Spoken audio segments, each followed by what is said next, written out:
नमस्कार, आप देख रहे पी न्यूज। मैं हूं आपके साथ ज्योति यादव। बुलेटिन की शुरुआत करेंगे इस वक्त की बड़ी खबर के साथ। संसद के मानसून सत्र का आज 10वां दिन है, जहां राज्यसभा में विपक्षी दलों ने मणिपुर हिंसा पर चर्चा की मांग की। बता दें कि संसद के मानसून सत्र की शुरुआट से विपक्ष मणिपुर के मुद्दे को लेकर पीएम से चर्चा करने पर अड़ा हुआ है, जिसको लेकर लगातार संसद की कार्यवाही स्थगित हुई है। इस मुद्दे पर विपक्ष ने रूल 267 के तहत 60 नोटिस भी दिए हैं, जिन्हें सभापति जगदीप धनखड़ ने अस्वीकार कर दिया, जिसके बाद इससे नाराज विपक्ष ने राज्यसभा से वॉकआउट कर दिया है। और इसके बाद इंडिया के सदस्य राष्ट्रपति द्रौपदी मुर्मू से भी मिलने पहुंचे। राष्ट्रपति से मुलाकात के बाद विपक्षी दलों की तरफ से मल्लिकार्जुन खड़गे ने कहा कि हम सिर्फ मणिपुर मुद्दे पर चर्चा चाहते हैं, जिससे पीएम बच रहे हैं। वहीं लोकसभा में दिल्ली ऑर्डिनेंस पर चर्चा होनी चाहिए, लेकिन इससे पहले ही विपक्ष ने हंगामा शुरू कर दिया, जिसके बाद सदन 2 बजे तक के लिए स्थगित कर दिया गया है। वहीं दूसरी ओर बीजेपी ने आज बुधवार को व्हिप भी जारी कर अपने सभी सांसदों को सदन में मौजूद रहने को कहा, जिससे इस विधेयक के पास कराया जा सके। बता दें कि लोकसभा में इंडियन इंस्टीट्यूट ऑफ मैनेजमेंट विधेयक 2023 पर चर्चा होगी और उसे पास कराया जाएगा, और साथ ही राज्यसभा में जन विश्वास विधेयक 2023 पर चर्चा करके उसे पास करवाया जाएगा।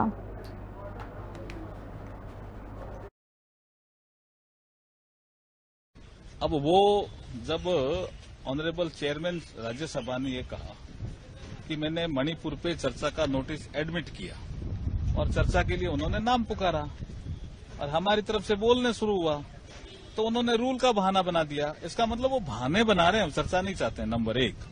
नंबर 2, आज वैसे भी लोकसभा में बहुत इंपॉर्टेंट बिल दिल्ली टेरिटरी से संबंधित लगा हुआ है, तो उस बिल पे चर्चा आज लोकसभा में होगी। राज्यसभा में हमारे 3 बिल लगे हुए हैं। जो घटनाएं घट रही है उसके बारे में जो वहां एक इंडिया गठबंधन के लोग 21 लोग डेलीगेशन में गए थे। हर पार्टी के नेता लोग उसमें शामिल हुए। वो खुद ही आंखों से जो वहां की स्थिति को देखे हैं, वो पूरा हमारे राष्ट्रपति जी को बताए और हमने एक मेमोरेंडम में उनको पेश किया और किस ढंग से अब तक वहां पर घटनाएं घट रही है, खासकर महिलाओं के ऊपर अत्याचार, स्त्रियों का जो नंगा परेड किया गया, 500 से ज्यादा घर जलाए गए, 5000 घर जलाए गए और हमारे 200 से ज्यादा लोग मर चुके हैं और 500 से ज्यादा घायल हो चुके हैं। तो और 60,000 लोग को रिहेबिलिटेशन दूसरी जगह किया गया है, जिनको खाना नहीं, पानी नहीं, समय पर उनके बच्चों को जो औषध मिलना चाहिए वो भी नहीं, बीमार लोगों के लिए कोई व्यवस्था नहीं। देखिए, जहां तक वाईएसआर कांग्रेस और बीजेडी का सवाल है, ये 2 बड़ी पार्टियां हैं और देश के 2 महत्वपूर्ण बड़े राज्यों में राज्य सरकारें चला रही हैं, आंध्र प्रदेश और उड़ीसा। लेकिन फिर भी उन लोगों ने राज्य की शक्तियां छीनकर सारी शक्तियां कर में लीन करने वाले एक अलोकतांत्रिक, असंवैधानिक बिल का समर्थन करने का फैसला लिया है। उस पर बस मुझे इतना ही कहना है कि कुछ तो मजबूरियां रही होंगी, यूं ही कोई बेवफा नहीं होता। जी करता है कि बहुत सच कहूं, क्या करें हौसला नहीं होता। जरूर उनकी कोई मजबूरियां रही होंगी जिसके चलते उन लोगों ने ये फैसला लिया। क्या मजबूरियां हैं, किन मजबूरियों के चलते फैसला लिया, ये निर्णय, इसका विश्लेषण मैं आप पे छोड़ता हूं, जनता पे छोड़ता हूं। लेकिन इतना जरूर कहना चाहूंगा कि इस खतरनाक कानून को, राज्य सरकार को की शक्तियों को ध्वस्त करने वाले कानून को सिर्फ दिल्ली के परिप्रेक्ष्य से नहीं देखना चाहिए। अगर ये कानून और ये प्रयोग दिल्ली में सफल हो गया, भाजपा इसे दिल्ली में लागू करने में सफल हो गई, तो फिर ये देश के तमाम गैर भाजपा राज्यों में लागू किया जाएगा और गैर भाजपा राज्यों की सरकारों की शक्तियां छीनी जाएंगी।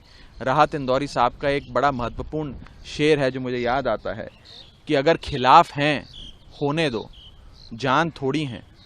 अगर खिलाफ हैं होने दो, जान थोड़ी है। ये सब धुआं है, आसमान थोड़ी है। लगेगी आग तो आएंगे कई घर जद में। लगेगी आग तो आएंगे कई घर जद में। यहाँ पर कोई हमारा अकेला मकान थोड़ी है। सिर्फ हमारा अकेला मकान नहीं है। अगर हमारे घर में आग लगेगी, अगर हमारी राज्य सरकार की शक्तियां छीनी जाएंगी, तो वो दिन दूर नहीं कि आप लोगों की राज्य सरकारों की जो शक्तियां हैं वो भी ये केंद्र में बैठी एक डिक्टेटरशिप और हिटलरशाही में विश्वास रखने वाली सरकार आपकी भी तमाम राज्य सरकारों की शक्तियां छीन लेंगी।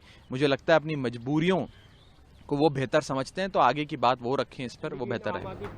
अब वो जब ऑनरेबल चेयर तो वहीं हरियाणा के नूह में विश्व हिंदू परिषद की ब्रज मंडल यात्रा के दौरान हुई हिंसा और बवाल में अब तक 6 लोगों की मौत हो गई है। इनमें से 2 होमगार्ड, नूह के भादस गांव का शक्ति, पानीपत का अभिषेक, गुरुग्राम के इमाम और अज्ञात शामिल हैं, जिससे नूह में आज भी कर्फ्यू जारी है। बताते चले कि सोमवार को दंगे भड़काने के बाद नूह के साथ लगते जिलों में हिंसक घटनाएं बढ़ी हैं। गुरुग्राम और पलवल जिले में भी तनाव बना हुआ है और इस बीच गुरुग्राम पुलिस ने कहा कि यह हालात सामान्य है और छोटे छोटे ग्रुप हिंसा फैला रहे हैं और लोगों को टारगेट कर रहे हैं। वहीं नूह की हिंसा के विरोध में बजरंग दल और विश्व हिंदू परिषद ने दिल्ली एनसीआर के 23 इलाकों में रैलियां करने का ऐलान किया है। इस रैलियों को रोकने के लिए सुप्रीम कोर्ट में याचिका दायर की गई है। हालांकि कई इलाकों में रैलियां शुरू हो चुकी है। बताते चले कि नूह में हो रही हिंसा को लेकर लगातार हरियाणा के सीएम मनोहर लाल ने बताया कि राज्य में पुलिस की 30 कंपनियों और केंद्रीय सुरक्षा बलों की 20 कंपनियों को तैनात कर दिया गया है। देखिए, जैसे हमको जानकारी है कि नूह की जो एक दुर्भाग्यपूर्ण दर्दनाक जो घटना हुई, उस घटना में काफ़ी बड़ी मात्रा में नुकसान हुआ और अभी तक की जानकारी में 6 लोगों की मृत्यु हुई है। 2 होमगार्ड के लोग हैं, 4 सिविलियंस हैं और अनेकों घायल हुए हैं, जो नल्लड़ हॉस्पिटल में, मेदांता हॉस्पिटल गुरुग्राम में, अन्य अस्पतालों में नियंत्रण में है। हमने 30 कंपनियां हरियाणा की और 20 कंपनियां जो हमें केंद्र से मिली हैं वो हमने वहां पर डाल दी हैं और सारा जो नूह क्षेत्र है उसको 8 थानों में बांटा गया है। हर थाने के ऊपर एक आईपीएस अधिकारी लगाया गया है और हम एफआईआर दर्ज कर रहे हैं। जैसे जैसे तथ्य एकत्रित हो रहे हैं उनके ऊपर हमने सोशल मीडिया की भी हम पूरी रिसर्च कर रहे हैं कि ट्विटर पर या फेसबुक पर क्या क्या पोस्टें डाली गई और वो कितनी इस काम के लिए दोषी थी, उसका भी हम सारा कर रहे हैं और लगभग 41 एफआईआर हम दर्ज कर चुके हैं और 116 लोग केवल नूह में गिरफ्तार किए हैं। कुछ लोग रेवाड़ी में, गुड़गांव में और जगहों पर भी गिरफ्तारियां की गई हैं। अपनी स्थिति के बारे में पूछा है तो आप बादशाहपुर के एरिया में खड़े हैं। आप स्वयं देख पा रहे हैं कि यहाँ पर जो भी व्यावसायिक गतिविधियां हैं या ट्रैफिक का मूवमेंट है वो बिल्कुल रूटीन तरीके से चल रहा है और आवाजाही यहाँ पर सामान्य है। हालात बिल्कुल सामान्य है और इन्हीं हालातों को सामान्य बनाए रखने के लिए कोशिशें की जा रही है। जी, जो आप कल की घटना के बारे में बात कर रहे हैं, इस संबंध में हमें 3 सूचनाएं मिली थी। उन 3 सूचनाओं के आधार पर हमने 3 अलग अलग अभियोग अंकित कर लिए हैं।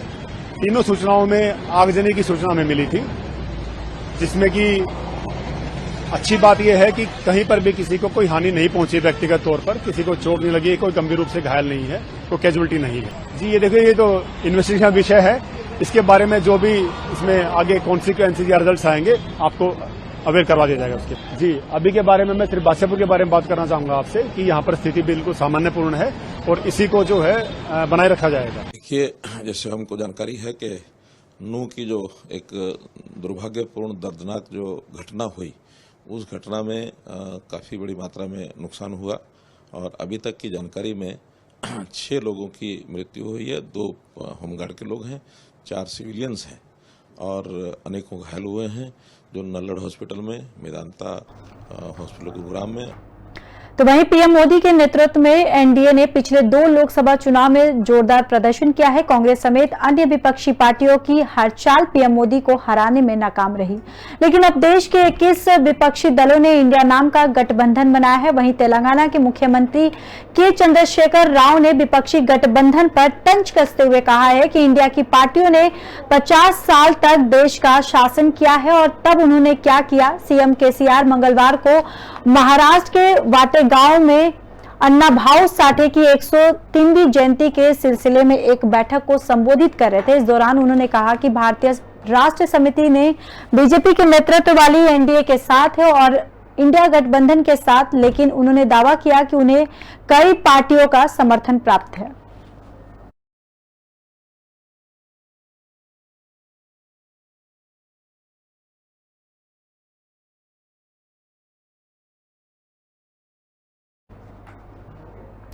राजस्थान में महिला अपराध के मुद्दे पर अपनी ही सरकार को कटघरे में खड़ा करने वाले पूर्व मंत्री राजेंद्र गुड़ा ने तथा कथित लाल डायरी की एक पेज जारी किया है। उन्होंने दावा किया कि राजस्थान क्रिकेट एसोसिएशन में जमकर भ्रष्टाचार हुआ है।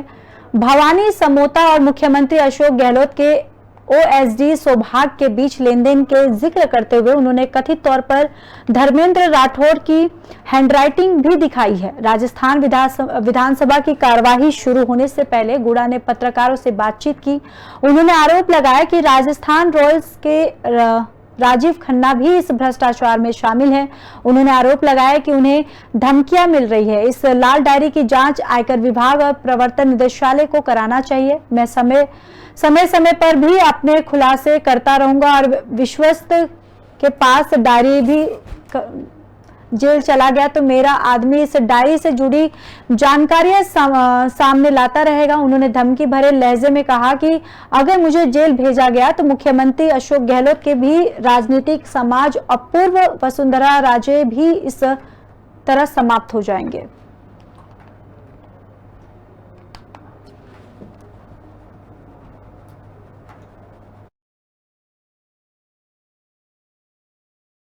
चलो,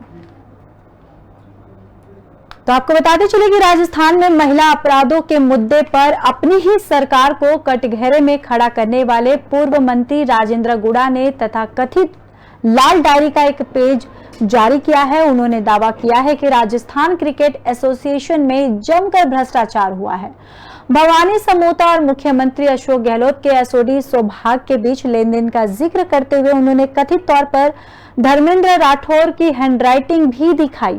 राजस्थान विधानसभा की कार्रवाई शुरू होने से पहले गुड़ा ने पत्रकारों से बातचीत की। उन्होंने आरोप लगाया कि राजस्थान रॉयल्स के राजीव खन्ना भी इस भ्रष्टाचार में शामिल हैं। उन्होंने आरोप लगाया कि उन्हें धमकियां मिल रही है। इस लाल डायरी की जांच आयकर विभाग और प्रवर्तन निदेशालय को कराना चाहिए। मैं समय समय पर और भी खुलासे करता रहूंगा और मेरे विश्वस्त के पास डायरी है, जेल चला गया तो मेरा आदमी इस डायरी से जुड़ी जानकारियां सामने लाता रहेगा। उन्होंने धमकी भरे लहजे में कहा कि अगर मुझे जेल भेजा गया तो मुख्यमंत्री अशोक गहलोत के भी राजनीतिक समाज, पूर्व मुख्यमंत्री वसुंधरा राजे भी तरह समाप्त हो जाएंगे।